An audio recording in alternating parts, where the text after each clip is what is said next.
ბათუმს უხდება წვიმა სველი ფერები დიდღაბანა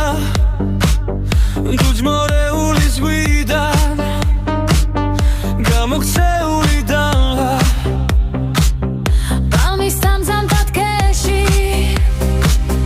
კიპაროსების სველი გაცუცულ ყვავილების სურნელოვანი თელი ბათუმს უხდება წვიმა წვიმის დაკარის აზრა გაეფინება ზეცას გაბაცებული აფრა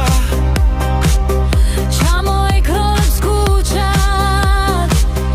ვინმე შეშლილი ქალი კვალებს გაუშლის ხეფებს და წასუბეში ჩაცლის ბათუმს უხდება წვიმა მიაღვარების მარში ვიღაც აივანზე მერე მოლბერცაც გაშლის წვიმის ბათვარი ფერად ქალაქს დახატავს სვაგვარს რადგან აქ ერთი წვიმა მეორე წვიმას არ გავს რადგან აქ ერთი წვიმა მეორე წვიმას არ გავს